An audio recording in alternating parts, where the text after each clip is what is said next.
Bienvenidos a un nuevo episodio de Legal para Dom. Hoy tenemos una invitada muy especial, la abogada Natasha Bluestein, que vamos a hablar con ella temas muy cercanos a la realidad de las familias ecuatorianas. Tipos de divorcios, custodias, pensiones de alimento, patria potestad, violencia transfamiliar y muchos otros casos que normalmente suceden el día a día en nuestras familias. Gracias por acompañarnos, Natasha. Gracias, Wester, por la invitación. Es un gusto estar aquí con ustedes y poder compartir o conversar un poco de estos temas porque son parte de la cotidianidad. Perfecto. Chechi, ayúdanos, por favor. Bueno, Natasha, empecemos por saber cuáles son los tipos y las causales del divorcio.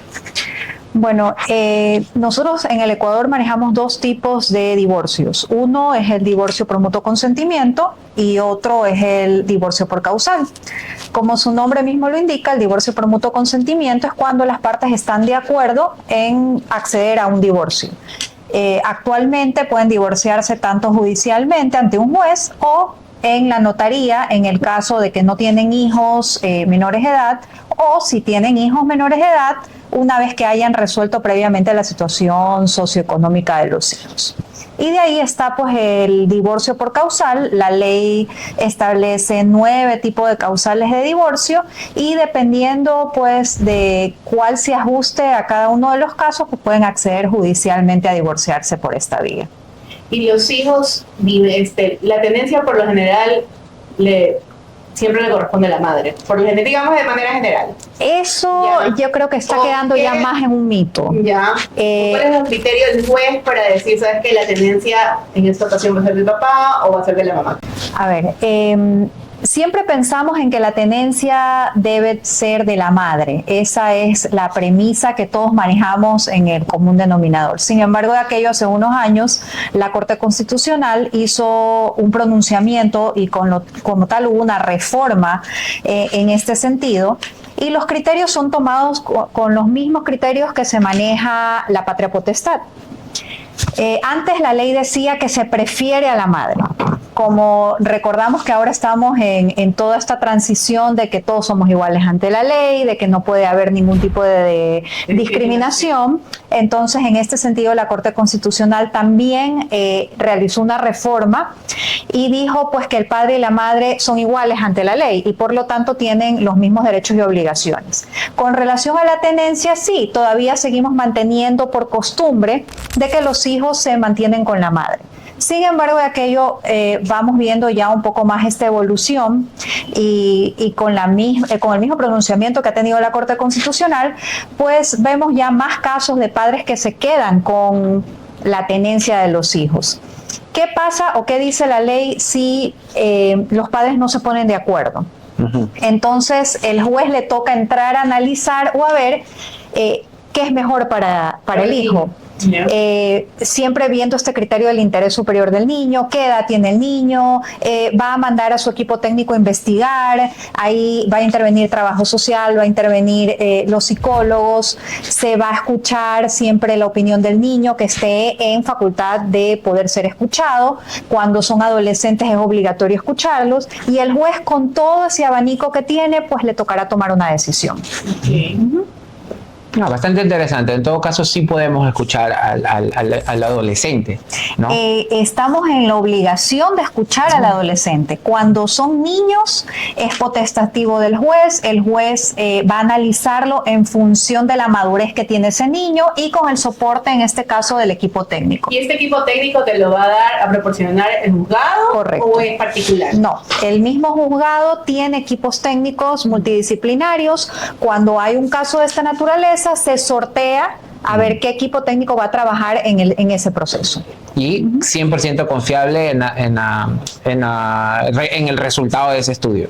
El juez se va a basar en ellos. Realmente el equipo técnico es un apoyo para el juez y son peritos. Son peritos por parte del Consejo de la Judicatura, pero eso no significa que el juez tenga que acoger este informe como tal. El juez obviamente va a valorar este informe, va a valorar las pruebas del proceso y sobre todo va a valorar la opinión del niño o el adolescente. Ah, perfecto. Qué bueno saber este tipo de situaciones porque es lo que normalmente nos enfrentamos nosotros como abogados, todos, incluso tú en tu momento, es el hecho de qué hacemos con la preocupación más grande de la madre siempre es con quién se va a quedar mi hijo. o el padre hoy en día también tiene esa preocupación porque, como tú bien lo dijiste hace un momento, ya estas resoluciones que son de conocimiento público dice, oiga, pero yo también me quiero quedar con mi hijo. De alguna manera quiero y necesito quedarme con mi hijo por X y Y razón.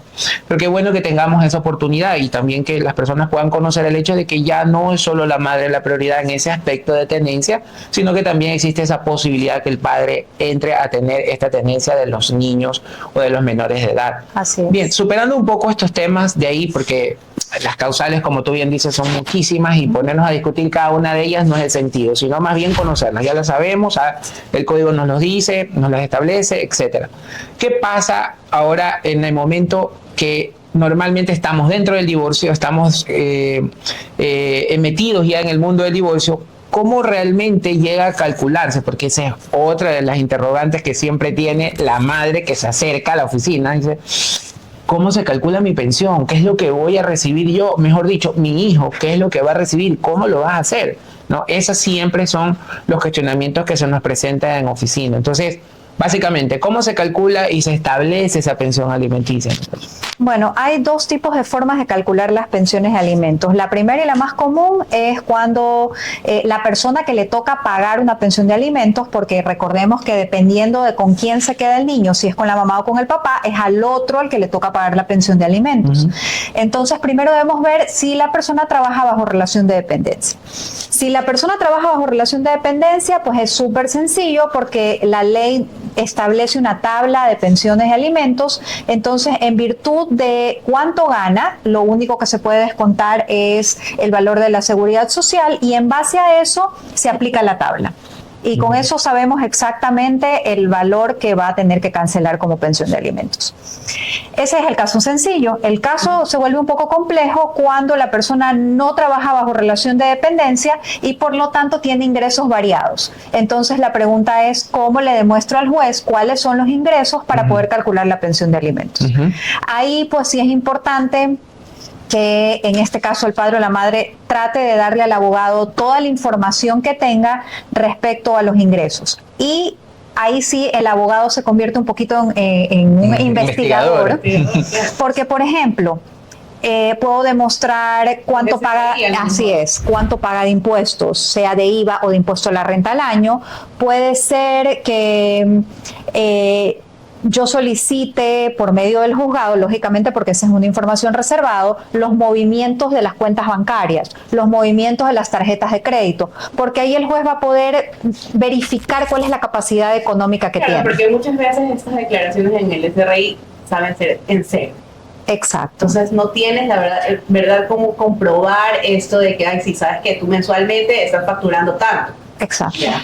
Algo que se ve o se ha visto desde la migración, ¿no? El hecho de que qué pasa cuando definitivamente el padre o la madre, ¿verdad?, que está fuera del país y yo ya quiero divorciarme, estoy acá, ¿verdad? Pero no puedo probar bajo ningún concepto el hecho de cuánto gana esta persona en el país que esté, ¿no? Y ya presenté mi demanda, ya pues logré citar, y etcétera, etcétera, pero realmente no tengo ese sustento para poder decir o probar el hecho de que esta persona gana tanto. Ni siquiera con pagos de transferencias, ni mucho menos, porque imaginémonos que definitivamente no me ha mandado ninguna transferencia para mis hijos. ¿Qué hago en ese momento? Ese caso es bastante complejo porque la ley es clara en establecer que yo debo demostrar la capacidad económica del otro. Entonces, en este caso no tendría cómo verificar la capacidad económica y lo que el juez hace en ese momento es fijar una pensión mínima. Mínimo. Considerando que la persona gana un salario básico unificado. Lógicamente está calculando un salario básico unificado en el Ecuador, no en el exterior. Correcto. Entonces el juez lo que hace es aplicar una pensión mínima. Y por más de que yo logre probar el hecho de que los gastos que se han venido suscitando en el transcurso de este tema o de esa separación haya sido elevado. Por más que yo demuestre que tengo un montón de gastos, lo que realmente debo de demostrar no son los gastos, es la capacidad económica del otro. Porque la pensión de alimentos se va a fijar en cuanto a lo que gane la otra persona. Y esta pensión de alimentos una vez ya establecida, ya el juez digamos con el mínimo. Yo puedo decir, o sea, meter una petición y decir, ¿sabes qué? Súbanmela o bájenla, o la otra parte, digamos, bájenmela porque está muy alta. Sí, en efecto, Casi todos los temas de niños, niñas y adolescentes son temas susceptibles de ser revisados cuantas veces sean necesarios. ¿Por qué? Porque las situaciones o las condiciones o las circunstancias cambian. Entonces, por ejemplo, si yo mañana logro demostrar que en efecto la persona que está obligada a pagar la pensión de alimentos gana más, entonces tengo derecho a pedir un aumento de pensión. Asimismo, la persona que tiene fijada una pensión de alimentos cambió su situación económica en detrimento y necesita que esa pensión se baje, entonces va a solicitar que la pensión se rebaje. Obviamente todo esto tengo que probarlo, ¿no? Yeah. Si yo pido que se me rebaje la pensión es porque voy a probar que en efecto mis ingresos han disminuido. Si yo voy a pedir que la pensión aumente es porque voy a probar que en efecto está teniendo un ingreso superior. Excelente, sí, bueno, es que eso básicamente siempre sucede, ¿no? Las madres o los padres hoy en día, como te digo, se presenta ya más esta situación, me dice, bueno, no me alcanza, necesito de alguna manera aumentar esto y existen las formas de hacerlo, ¿no? Con los incidentes de aumento y de rebaja de pensión alimenticia, que creo pues que con una buena directriz se lo puede lograr, como tú bien dices, tratar de probar con sustento el hecho de que gana más o que más bien ya no gano lo suficiente como para seguir con esa pensión. Siguiendo en la misma línea, ya tuvimos divorcios, ya tenemos esta duda gigante que siempre tenemos de poder establecer pensiones o no. Viene otro punto importante dentro de todo este tema, la patria potestad, ¿no? Al inicio siempre yo me topo en el general. El hecho es que yo quiero la patria potestad para mí solito porque este señor nunca viene, nunca va, no quiere saber de nosotros, es más, no está en el país. Pero de alguna u otra manera hacerles entender que esa patria potestad tiene un mecanismo quizás para cederla, para renunciar. No necesariamente, puedes suspenderla, hasta donde me acuerdo, tú quizás no sacas esa duda ya mismo, pero hay que explicarles que no es así. O sea, a la larga te vas a divorciar y vas a tener la patria potestad compartida con los padres, ¿no? Entonces, es ahí cuando viene esa pregunta. ¿Qué es entonces la patria potestad y qué implica legalmente tenerla? La patria potestad es el conjunto de derechos y obligaciones que tienen los padres con relación a sus hijos no emancipados. Entonces, en efecto, por el mero hecho de la existencia de un hijo, nace la patria potestad de padre y madre. Entonces, estos derechos están concentrados en ambos y en el caso, como tú lo indicas, que en algún momento pues uno de los cónyuges quiere cederlo voluntariamente o el otro quiere quitarle la patria potestad, pues hay los mecanismos legales pertinentes para poder hacerlo, ¿no? De acuerdo a lo que la ley mismo establece. Y incluso cuando no hay matrimonio de por medio. Claro, es que... Típico hoy en día que se ven muchos que tienen hijos y no se casan nunca o quizás no... Claro, la patria potestad no tiene nada que ver con el matrimonio. Es el simple hecho de la existencia legal de un hijo en el cual hay un reconocimiento de padre y madre, los derechos son implícitos. ¿Y esa patria potestad se puede perder? Por supuesto. O sea, hay causales para poder... La ley establece causales para perder la patria potestad, suspenderla o privar de la patria potestad. Eso va de la mano con ciertos aspectos como violencia, sí, abandono. Hay muchísimas causales. Entonces, cuando se presentan estos casos, habría que ver en cuál de ellos podemos encasillarnos para poder concentrar todos los derechos de patria potestad en uno de los progenitores. ¿Y qué pasa si la pierdo un día y resulta que por la causal que la perdí o me la suspendieron, lo cambio? O sea, a la larga vuelvo a ser, digamos, me voy a inventar, apto para. ¿La puedo recuperar? Como lo dije anteriormente, todos los temas que tienen que ver con niños, niñas y adolescentes pueden ser revisados cuantas veces sean necesarias, porque las circunstancias cambian y como tú bien lo indicas, puede ser que el juez le suspendió a uno de los padres la patria potestad por alguna razón. Una vez que se ha superado este inconveniente, pues yo puedo solicitar que me restituyan mis derechos de patria potestad. Interesante, es bastante interesante esto porque a veces sucede que ya cuando la suspendes o cuando logras quitar la patria potestad, me llevo al niño. Lo saco del país porque cambio mi domicilio a otra residencia. Imagínate en ese momento querer recuperarla y ya cuando la recupero, uno de los principales anclas que tiene el padre o la madre cuando está en el país es no te doy mi autorización para salida, a pesar de que la puedes solicitar judicialmente, pero siempre viene siendo un ancla. Y en ese momento cambia el tema. La perdí, se fue, cambió de domicilio mi esposa o mi ex esposa con el niño o la niña, y resulta que ahora sí la puedo recuperar. Y bueno, si bien estoy lejos, de alguna u otra manera ese derecho vuelve a mí. Exacto. Interesante, parece genial. Bueno, mira, ya estamos pasando. Yo pienso que el hecho de haber de alguna manera revisado el tema del divorcio, el alimento, su patria potestad, la tenencia, que son realmente preocupaciones que tiene la persona que llega a ti. O sea, y se preguntan, y toda la vida va a haber conflictos por esa razón, porque escasas personas o parejas vienen y dicen, sí, estamos de acuerdo, esto es tanto para ti, tanto para mí, el niño es primero, cosa que a veces es difícil hacerles entender, ¿no? Pero ahí vienen otros temas bastante interesantes ya fuera de esto, que viene de la mano con la violencia intrafamiliar, ¿no? Hacia el menor o hacia la pareja, indistintamente si es ella o él, ¿no? ¿Qué tipos de violencia nosotros tenemos reconocidas en nuestra ley hablando de violencia transfamiliar? Bueno, tenemos reconocidos 3 tipos de violencia, que básicamente son la sexual, psicológica y física. Este tipo de violencia está reconocido tanto en temas de violencia intrafamiliar como violencia directamente hacia los niños, niñas y adolescentes.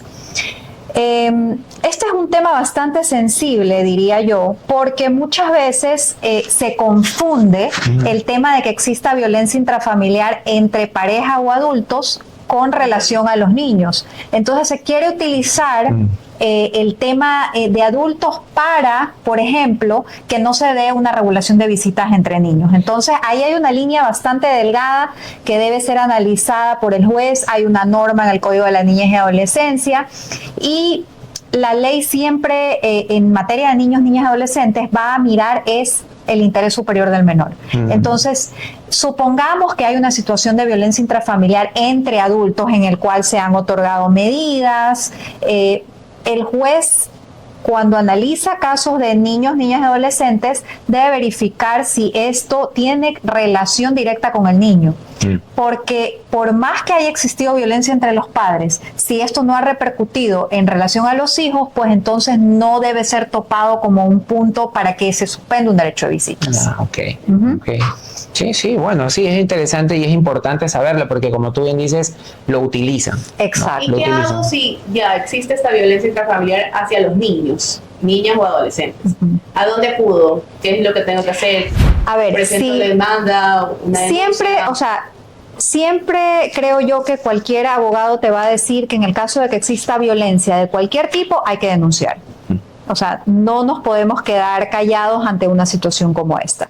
Si es un tema entre adultos, el juez competente es el juez de violencia intrafamiliar. Si es un tema de violencia directamente a los niños, es el juez de familia. Entonces, están relacionados, pero son competencias distintas. Competencias distintas. Perfecto, qué bueno.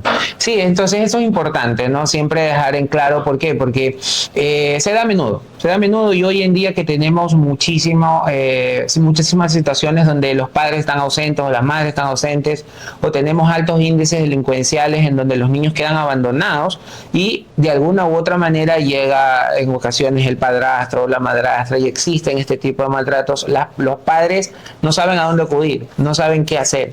Cuando detectan esta situación, otros hacen vista ciega, oídos sordos a este tipo de situaciones que son muy importantes, ¿no? Pero bueno, es siempre, como yo les digo, importante saber qué hacer, cómo accionar al menos en ese momento, ¿no? Algo que también viene también de la mano de lo que es familia y que viene muchísimo a colación cuando viene alguien a consultarte es, oiga, yo estoy embarazada, él no quiere reconocer a mi hijo, ¿no? ¿Qué hago ahí?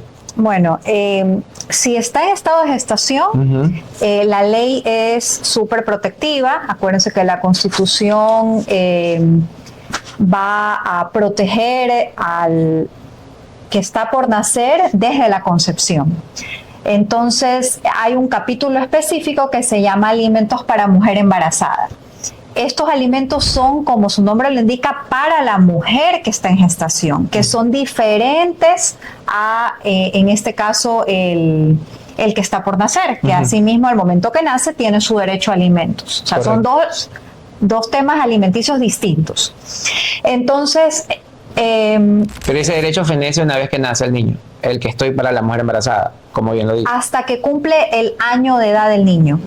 O sea, se ¿Por qué mantiene. se mantiene? ¿Por qué? Porque la ley lo que busca es proteger a esta mujer que va a necesitar atención médica, una alimentación adecuada, descanso, ropa para la etapa de gestación y la otra pensión es ya básicamente para el niño que va a necesitar. El año entramos en lo que es pensión alimenticia. Solo.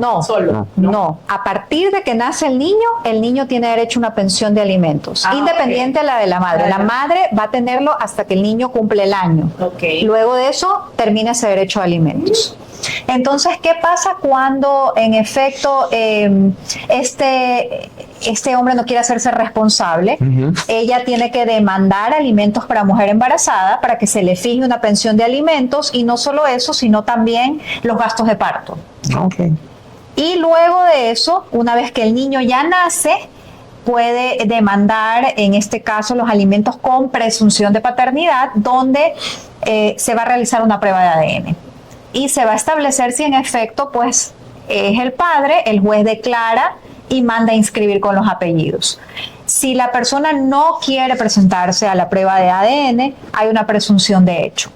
El juez dispone la inscripción aunque no haya prueba de ADN. La recomendación siempre es de que acudan a hacerse la prueba de ADN, porque si no se la van a declarar. Y va a ser mucho más difícil luego anularla. Exacto, sí. No, es que anularla va a traer un mega problema. O sea, exacto. Es muy complicado una vez que o se ha declarado o se ha reconocido poder quitarle el apellido. Incluso el reconocimiento voluntario es muy difícil. La ADN se la hace una vez que el niño ya nació. Sí, la ley prohíbe que se haga una prueba de ADN al que está por nacer. Entonces, durante ese tiempo de que la madre tiene estos derechos, digamos, de alimentos, o sea, no está comprobado todavía realmente la paternidad por este lado. Exacto. ¿Qué pasa cuando la madre no trabaja? Definitivamente.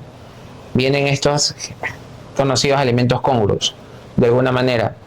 Igual, los solicito, los reclamo, los demando. Los alimentos congruos son alimentos que se deben cuando existe un matrimonio. ¿Ya? Entonces, como tú indicas, por ejemplo, esa mujer no trabaja, supongamos que, no supongamos, es lo que dice la ley, están separados, él está obligado a brindarle alimentos a su esposa, a su mujer, hasta que se divorcie. Pero obviamente la causal o la condición es el hecho que ella no trabaje, que no tenga una relación de dependencia. Que no tenga ingresos que le permitan subsistir. Interesante. Bueno, hablemos también de la adopción. ¿Cuál es el proceso aquí en el Ecuador para poder adoptar? O sea, ¿qué tiene que hacer una pareja interesada en ir a adoptar a un niño, a un adolescente? ¿Dónde entra la función del juez dentro de un proceso de adopción? Bueno, en realidad la adopción tiene dos fases, una administrativa y una judicial. La fase más importante, más larga, más tediosa es la fase administrativa. ¿Por qué? Porque ahí es donde se va a hacer toda la investigación respecto a los candidatos a adoptar. Entonces ahí es donde va a haber una parte de psicológica, una parte social, y se va a realizar todo tipo de evaluaciones a los candidatos a ver si están aptos para poder adoptar. Entonces, una vez que se hacen todo este tipo de investigaciones, viene esta etapa que le llaman de emparentamiento, donde dicen, bueno, de acuerdo a las características de estos papás, este niño podría ser un buen candidato. Entonces ahí es como que los juntan, tienen un poco un tipo de relacionamientos, y si todo va bien y ese niño está apto para ser adoptado, les dan pues todas estas certificaciones de que han hecho los cursos, de que están aptos para adoptar, de que han pasado esta etapa de emparentamiento. Esta etapa de emparentamiento es como una etapa de prueba, digamos. Exacto. Para ver si hay una adaptación entre el niño con los papás adoptivos. Exacto. Ajá. Y luego de esto, pues ya está esta carpeta completa con toda la información, ahí se pasa al proceso judicial de adopción. Realmente el proceso judicial es súper corto, porque ya toda la parte investigativa se hizo en la fase administrativa. Entonces al juez le llega la carpeta con toda la información diciéndole todo está ok para la adopción. Entonces, ¿qué es lo que se hace realmente judicialmente? Es comparecen los padres y ante el juez le dicen que están de acuerdo con adoptar. El juez les dice, bueno, ustedes saben que el Ecuador tiene una adopción plena, esto significa pues de que mañana yo no puedo decir, no, ya no quiero tener al niño, que tiene todos los derechos con relación a un hijo natural, ustedes tienen todas las obligaciones con relación a los padres, ¿están todos de acuerdo? Entonces los adoptantes dicen, sí, estamos de acuerdo. En el caso de que, nuevamente, en el caso de que el niño o ya sea un adolescente es obligatorio escuchar, entonces el juez también va a oír a este niño o al adolescente si está de acuerdo con la adopción y luego de eso pues el juez simplemente dicta la sentencia correspondiente mandando a inscribir. En este caso se hace una especie de anulación de la partida original y se emite una partida nueva. Una partida nueva. No. Sí. ¿Hay alguna diferencia entre lo que es tutela con curaduría? Las tutelas o curadurías son en sí cargos que le pone el juez a personas que no pueden valerse por sí mismos. Generalmente hablamos de que las tutelas son para los menores de edad y las curadurías para los mayores de edad, pero la ley igual mezcla los términos. Tutor siempre se habla de menor de edad, pero también hay instituciones jurídicas que habla del curador cuando es un menor de edad. Entonces, realmente son... cuando se vuelven a casar, los papás. Exacto. Por ejemplo, esa es una curaduría de segundas nupcias, al cual al menor de edad se le dota de un curador para que el padre pueda casarse. O sea, está representando al menor de edad en la ceremonia del matrimonio. Interesante. Bueno, ya hemos pasado a este mundo de las adopciones, que realmente la manera de perfeccionarlo entonces es a través de la resolución del juez. No por el hecho que yo terminé el tema administrativo, pienso y siento y creo que es mi hijo para siempre. No es así. No, porque necesita la sentencia del juez que disponga, en este caso, la partida de nacimiento. Le dispone al registro civil que realice una partida de nacimiento nueva y ponga la anotación marginal en la partida original de ese niño. Interesante. Eso es buenísimo saberlo, porque como siempre, y como pasa en todo acto, como conversábamos hace un momento, era la típica cuando haces una compraventa, la guardas en el escritorio y nunca la perfeccionas en el registro de la propiedad, ¿no? Aquí hay muchas personas que a veces, ahora de lo que tú nos dices, entiendo que este trámite administrativo definitivamente las personas que están a cargo van a ir a obligarte que debe terminar en un juzgado. Es que el MIES, en este caso, es la misma institución la que inicia, en este caso, la demanda de adopción. O sea, ellos no terminan su trámite en su fase administrativa, sino que ellos mismos presentan la demanda judicial. Perfecto. ¿Y ha habido situaciones o casos en las que adopto el niño fuera? Adopciones internacionales, sí. ¿Y es lo mismo? Porque básicamente voy afuera, hago el trámite afuera. Es que el trámite en este caso se realiza en el otro país. Lo que puede pasar es que, por ejemplo, los padres son ecuatorianos y, de acuerdo a la Constitución, los hijos también son ecuatorianos. Entonces, traerían toda esa información acá al Ecuador y solicitarían, básicamente, el reconocimiento en el Ecuador para que puedan obtener la nacionalidad ecuatoriana también. Y se lo otorga. Exacto. Bastante interesante. Otro tema que también a veces es de común denominador es cuando los padres quieren vender un bien que le pertenece o está a nombre de uno de los hijos menores. Existen las famosas licencias judiciales. Exacto. ¿Verdad? Estas licencias judiciales, ¿hay que justificarle al juez algo en explícito para poder obtener la licencia o sencillamente la solicito y me la tiene que otorgar porque no tengo que vender? La ley también establece que yo debo demostrarle al juez la necesidad de, en este caso, la venta del bien del menor de edad y sobre todo en qué la voy a invertir. Y cuando digo en qué la voy a invertir, tengo que justificarle al juez que va a ser en beneficio del menor de edad. Puede ser, por ejemplo, que yo le diga al juez, voy a vender este vehículo porque voy a adquirir uno mejor. Uno que sea de un año más nuevo. Voy a vender este bien inmueble porque lo voy a sustituir por uno en un mejor sector, que tiene una mejor plusvalía. O le digo al juez, necesito vender este bien porque necesito pagar los estudios de mi hijo. Sin perjuicio de que se cumpla la condición. Sí, porque no hay un seguimiento como tal. Pero yo debo de justificarle al juez. Y el juez está en la potestad de aceptarlo como negarlo. Interesante. Bueno, sí, es que eso yo creo que a veces sucede, ¿no? Los padres dicen que van a comprar algo nuevo, pero realmente no lo hacen. Se gastan la plata y quedó ahí. No hay un seguimiento como tal. Sí, correcto. Pero también recuerda, Wester, que aquí siempre hay una discusión, ya un poquito fuera de lo jurídico, ¿no? Y es que ese menor de edad que tiene un bien a su nombre, no es un bien que lo adquirió él con su peculio, es un bien que fue adquirido generalmente por sus padres. Entonces, por alguna necesidad económica de los mismos padres o incluso una necesidad económica que va con relación a los hijos, va a necesitar vender ese bien. Correcto. Y bueno, yo creo que para ir finalizando, uno de los temas que también nos sucede a diario son el tema de las herencias, ¿no? Cuando los hijos son menores de edad o ya son adultos, sobre todo cuando son menores de edad, fallece papá, fallece mamá, queda el otro para guardar el hecho de que sigue teniendo la titularidad de los derechos, pero resulta pues que habían otros matrimonios de por medio, ¿no? Donde hay otros hijos, ¿verdad? Que también son menores de edad. ¿Qué pasa ahí? Porque tienen alguna discapacidad, porque también... O también, se suman muchas cosas, no son muchos escenarios que pueden darse, pero ahí como que... Bueno, los temas siempre hereditarios son los temas más complejos. ¿Por qué? Porque siempre estamos hablando de que hay un tema económico de por medio. En efecto, la ley mira a los hijos a todos por iguales. No podemos decir pues que estos son los hijos del matrimonio y estos no son los hijos del matrimonio en temas de sucesiones. Simplemente los hijos tienen derecho en igualdad de proporción a los bienes hereditarios. Entonces, en caso de que fallezca uno de los padres,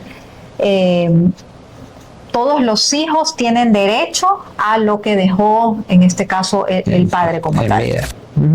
Perfecto, sí, yo pienso que eso siempre va a ser un debate, ¿no? A mí me ha tocado en muchas ocasiones esto, de ver 3, 4 hijos de diferentes, no, ni siquiera matrimonios, parejas eventuales, donde la que sí tenía el titular, la que sí convivía, la que tenía una unión de hecho, la que era casada, se ve en esa necesidad y obligación de resguardar a su hijo, o lo que tiene, o lo que adquirió con esta persona en el tiempo que vivieron, más no los otros, y ahí comienza el conflicto. A ver, aquí tenemos que separar un tema, ¿no? En el caso que tú estás poniendo, estamos hablando de que la persona que fallece tuvo o una unión de hecho o un matrimonio, ¿verdad? Entonces, todos los bienes que entenderíamos, esos bienes están dentro de esta sociedad de bienes o sociedad conyugal, el 50% de esos bienes son de la conviviente en unión de hecho o de la esposa. Y es el otro 50% que sí le va a corresponder a todos los hijos en partes iguales. Correcto. Eso siempre hay que determinarlo, es así. Y esto de aquí siempre, o sea, si haya o no haya testamento, porque bueno, el ecuatoriano por lo general no hace testamento. Exacto, el tema de testamentos creo ya que es un tema que quedó en el pasado. Claro. Y igual el Ecuador tiene asignaciones testamentarias, o sea, no es que yo porque hago un testamento, como en otras partes del mundo, le puedo dejar el 100% de mis bienes a este hijo que es mi hijo favorito, o le quiero dejar al gato, perro, al gato, o le quiero dejar a mi empleada porque fue la persona más fiel conmigo. No se puede. O sea, ese testamento es nulo. La ley te va a establecer lo que te estoy diciendo. Te guste o no te guste, el 50% es de tu cónyuge o tu conviviente en unión de hecho. Y el otro 50% es en partes iguales para todos los hijos. Muy bien, yo pienso que hemos abordado temas de bastante interés, como te digo, de las familias, ¿no? Definitivamente esto es un tema que aqueja y nos acosa a todos en algún momento, no solo de parte del cliente, sino de manera profesional. A veces también nos sucede y es importante tener una visión clara de qué es lo que podemos hacer. porque básicamente siempre el temor es qué hacer, cómo lo hago, cómo llego, cómo accionar, ¿no? Y obviamente esto va de la mano del desconocimiento. No sé qué hacer, entonces busco a alguien que sepa, o cuando voy, a veces también existen asesorías que no son tan buenas y lo que buscan, en lugar de ver o velar por digamos, el bien o la solución o incluso el bienestar del menor. Exacto. Porque deberíamos concentrarnos en el bienestar del menor, ¿no? Mira, uno de los temas que sucede realmente en la parte de familia y que lo vuelve realmente complejo son las emociones. Siempre cuando hay esta clase de conflictos está de por medio las emociones de los adultos, sin darse cuenta, pues lógicamente que esto va a influenciar a los niños. Cuando están atravesando pues todos estos problemas, no ven nada. Se ciegan completamente. Exacto. Esa parte emocional les juega en contra. Y, o sea, a la larga los jueces terminan incluso a veces convirtiéndose en psicólogos. Exacto. Y entendemos nosotros que cuando ya llegan a un juzgado es cuando ya han atravesado por todo y no han logrado de ninguna forma solucionarlo. Exacto. Y tiene que venir un tercero a ponerles un fin o un orden al respecto. También la experiencia, que es lo que nos dice, que luego de que pasa esta fase tormentosa entre los adultos y pasan la fase judicial y todo, luego terminan hasta poniéndose de acuerdo. E incluso la gran mayoría de casos dentro de los juzgados de familia se resuelven en una etapa de conciliación. ¿Por qué? Porque ya el juez empieza a presionar un poco a las partes para que se pongan de acuerdo. Y las partes también se sienten ya un poco más seguros estando ante un juez en llegar a un acuerdo y que este acuerdo se logre cumplir. Claro, definitivamente es más seguro, como tú dices. O sea, a la larga siempre alguno de los dos piensa que el otro está en desventaja, de que no va a cumplir con su palabra, de que hoy me dices una cosa, pero mañana no lo vas a cumplir. Entonces, cuando ya llegan ante un juzgado y saben de que llegan a un acuerdo y que ese acuerdo va a quedar plasmado dentro del proceso judicial, entonces ya ahí sí alcanzan esos acuerdos porque saben que de una u otra forma se va a tener que cumplir. Si no lo hacen de manera voluntaria, se va a cumplir judicialmente. Excelente. Bueno, como les decía, yo pienso que hemos abarcado la mayoría de temas que son muy comunes, ¿no? Que las familias de alguna manera necesitan saberlo y para eso estamos acá, para ayudarlos, para guiarlos y sobre todo agradecerte, Natasha, por compartir conocimiento, por compartir experiencia y ayudarnos a comprender de alguna manera cuáles son nuestros mejores derechos o nuestras mejores actuaciones o qué es lo que deberíamos hacer en este tema muy fundamental como la familia. Te agradecemos muchísimo. Gracias. Seguramente en algún momento te invitaremos nuevamente, ¿no? Si esta es tu casa también, así que pues bienvenida siempre. Muchas gracias. Gracias, Natasha, por haber estado con nosotros y no se olviden de seguirnos en todas nuestras redes sociales. Estamos como Legal para Damas.